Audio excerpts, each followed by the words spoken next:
تصدیق کرنے والے ہیں، حضور صاحب کی تصدیق کرنے والے ہیں۔ اور نبی وہ ہیں جن کو رب نے عالم ارواح میں یکجا فرمایا اور ان کی نبوت پر مصطفیٰ کی تصدیق کی مہر لگا دی۔ اس بات سے ختم نبوت کا مسئلہ بھی حل ہو گیا۔ ارے نبی وہ تھے جن کی تصدیق مصطفیٰ نے کر دی، جو میں نبی ہوں ہم نہیں مانیں گے، کیونکہ نبی وہ تھے جس کی تصدیق مصطفیٰ نے کر دی، جس کی تصدیق حضور نے کر دی۔ لہذا آج قادیانی کھڑا ہو کے کہتے نا کہ میرے نبی کا، ہم کہتے تجھے مان لیتے اگر تیرے نبی ہونے کی بات میرے محبوب نے کی ہوتی۔ اللہ نے اگر ذکر کیا ہوتا تو پھر تیرا ظہور مصطفیٰ سے پہلے ہوتا، کیونکہ جس مصطفیٰ کی بات رب نے کی ہے وہ مصطفیٰ ہے جو پہلے سارے نبیوں کی تصدیق کرنے والے جتنے آئے ان سب کی تصدیق میرے محبوب صلی اللہ تعالی علیہ وسلم کرنے والے ہیں۔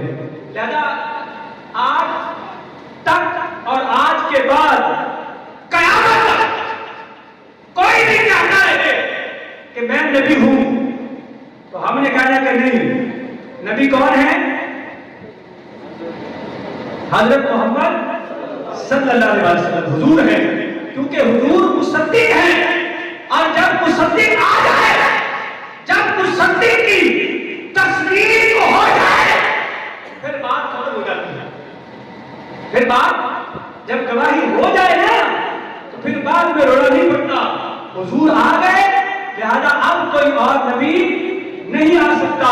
اس لیے ہم کہتے ہیں محمد مصطفیٰ سب سے آخری نبی، محمد مصطفیٰ سب سے آخری نبی، احمد مجتبیٰ سب سے آخری نبی، محمد مصطفیٰ سب سے آخری نبی، احمد مجتبیٰ سب سے آخری نبی، تاجدار انبیاء سب سے آخری نبی، ہے شفیع الورا سب سے آخری نبی۔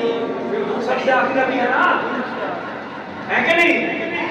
ہمارا اسی بات پر عقیدہ ہے کہ حضور اللہ تعالیٰ کے آخری نبی ہے، حضور کے بعد کوئی اور نبی نہیں آئے گا۔ کیوں نہیں آئے گا؟ کیونکہ اللہ نے فرما دیا کہ حضور مصدق ہے۔